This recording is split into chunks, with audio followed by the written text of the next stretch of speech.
Did you know that David Beckham, you might have seen his series on Netflix recently, you know he's sponsored by Tudor and by Maserati. Today I'm wearing a Tudor on my wrist and I'm driving a Maserati, so imagine me today being David Beckham, and if you ordered him from wish.com. Search Auto Trader.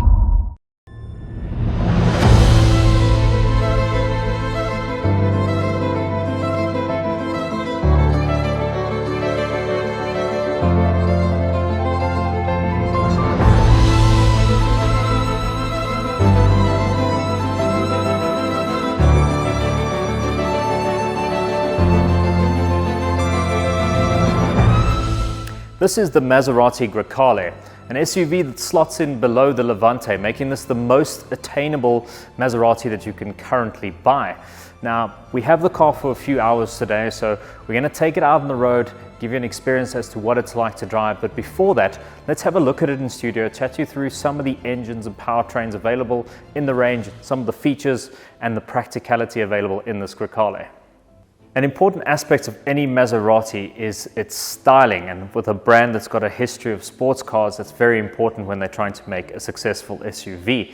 And with this Grecale, now its styling has come under a bit of scrutiny. I'm not going to get into it because it's been covered to death in other reviews, but it relates to the headlights and it looks like a couple of other products in the market.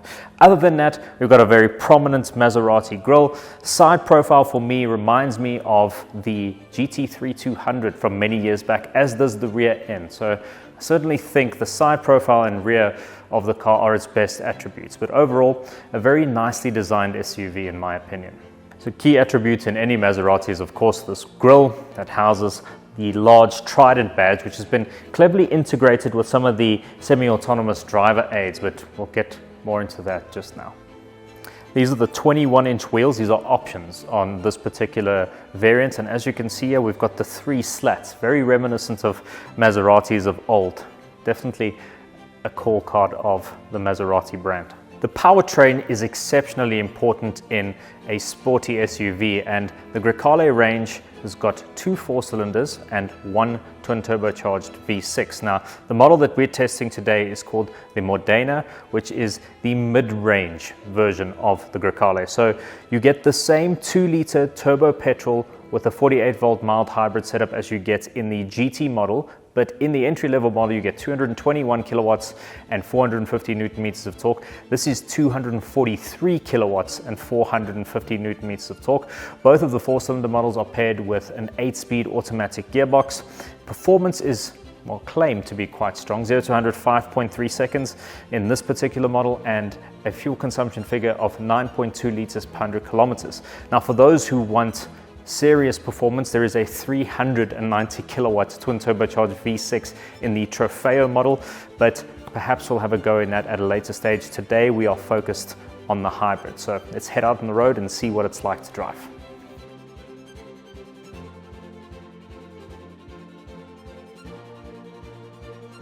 So here we are out in the road in the new Grecale. We're driving through the streets of Sandton, and I've got to say I've spent a little bit of time in the car now, and compared to the Levante, which I drove about a year ago, there has been a marked improvement in the interior quality and the technology on board in general. Start with the infotainment system, right? You get this large screen here in the center console. It's actually a dual screen which is separated by buttons to control the gear selector. So I found that a bit weird, but it does save a bit of space here in the center console. So you've got the screen, Apple CarPlay, Android Auto, very nice resolution, very easy to use system.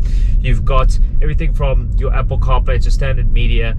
You've got the option of an OEM navigation system. Then you can obviously do your various vehicle settings from the screen.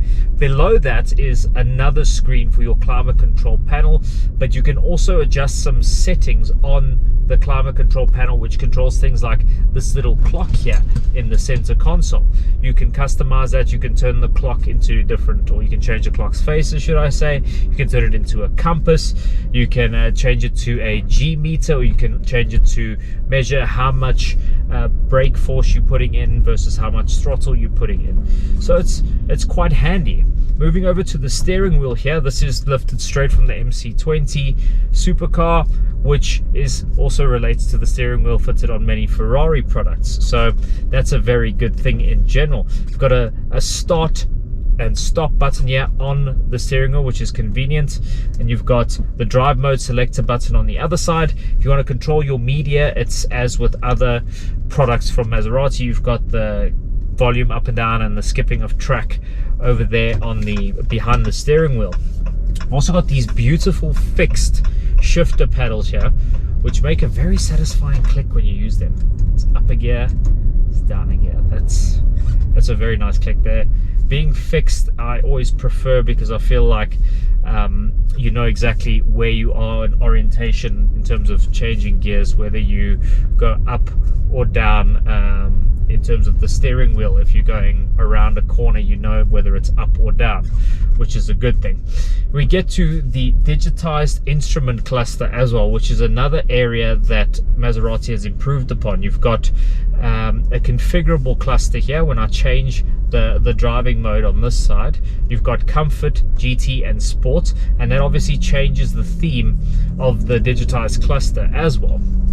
What I like too is when you're in the sport mode, which I've clicked into now, there's also a little damper button here, which when you click it, you can switch the damping to a more soft, supple setup, into the more GT setting, while maintaining the sports throttle response and gearbox setting, which is good for the road, because it means I can get a little bit more dynamic driving feel without having that harder ride quality.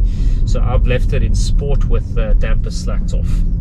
Moving on to material quality. Now, these seats and the leather on these seats are sublime. They are obviously an optional extra to get this extended leather pack, but I sat in a standard seat and the leather is just as good a quality. It's just obviously not as textured and as layered as you can see on this seat here. We've also got some beautiful leather stitching here on the dashboard. We've got a Sonus Faber sound system, which was first seen on the MC20 supercar. It's the first time Sonus Faber have done an in-car audio system. It's beautiful wood grain here, and a general sense that the car is very nicely put together. There's a solidity, a quality to the Grecale, and I have to say it's miles better than the Levante. I was quite disappointed when I drove Levante last year. I just felt like the car was a bit old, and the age combined with the powertrain, which was a bit underwhelming, didn't really do it for me. Now, that brings me to the powertrain in this car. Now, this is the more powerful 240 odd kilowatt 2-liter turbocharged petrol engine with mild hybrid assistance. It's got an electric supercharger of sorts.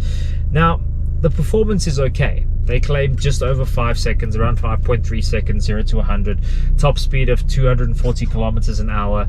But for me, it's just the way it delivers the performance and the sound. It's not a really enjoyable experience for me. I think you'd have to go to the Trofeo models to really get your thrills. I don't find this 4-cylinder particularly characterful or all that enjoyable. It's nice as a daily driver. It works nicely in terms of power delivery, and it's a decent engine for daily usability, but in terms of performance driving, it doesn't really cut the mustard for me.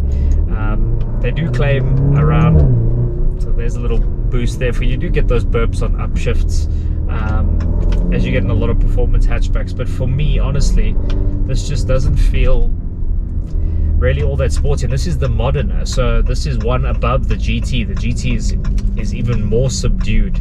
So yeah, not the most dynamic thing I've ever come across, but overall a good daily car. Which brings me back to another area of consideration. This is a very, very practical car. The rear seats over there, set it to the setting for my driving position. There's acres of space at the back and loads of headroom. I believe even with taller drivers at the front, you'll be able to fit taller drivers in the back. Very spacious, very practical. The boot similarly is quite spacious. There's loads of room there. We got the largest of our test suitcases into the boot, along with a smaller one. It looks like there was space for a couple of other bags in there too. It is very spacious, and this car is really set out to compete with the likes of the Porsche Macan and the BMW X4. But in terms of the out and out space inside, I would say it's between a Macan and a Cayenne in size, and it's sort of between an X5 and an X4 in terms of what it provides practically inside. But when you look at the car, it looks a lot more compact. But there is quite a big but when it comes to this car, and that is the price, right? So a base GT Grecale comes in at just under 2 million rand, but this Modena with some options fitted, you're looking at 2.4 million rand. If you look at that compared to a Porsche Macan GTS at 1,850,000 rand, you can be quite liberal with a Macan spec sheet and still be considerably cheaper than this car. And that Macan has got performance that is a bit closer, in GTS cars at least, to the Trofeo version of this car. So this Maserati is very expensive for what you get. Don't get me wrong, beautifully made product, very, very nice to drive. The handling, took it out on a more dynamic drive earlier, but we wanted to focus on a bit more of an urban drive because this is a daily driving car. Took it out on a bit more of a dynamic drive earlier. Handling is very good, surprisingly adept through the twisty corners, and quite agile considering it's 1.9 tons. But again, it just came down to the powertrain. It didn't really make me feel like it was very dynamic. I mean, very nice around town like this. I found it to be quite agreeable. Sound that it produces also it doesn't really do it for me. But at the end of the day, this is poised as a luxury compact SUV, right? And in that regard, and being a hybrid too, it really nails that brief. It's a very nice thing to behold. It's a high quality product, and it feels as such inside. The improvements made to the infotainment system and how digitized everything is inside you, combined when you juxtapose all the in-car tech with that lovely old school quality luxury feel that you expect from a product like Maserati, it is a very good SUV within the segment. It's just really pricey within South Africa. And I suppose that's going to do it for us today. Thank you guys so much for watching. If you haven't done so already, please subscribe to our channel. Hit the like button below if you've enjoyed this content. Leave us a comment letting us know what you think of the Grecale. If you're looking to buy or sell a car, Auto Trader is the place to be. Search Auto Trader. We also have a car buying service now. We can get you an instant offer on your car in no time whatsoever, guys. Thank you so much for watching. Until next time, cheers. Search Auto Trader.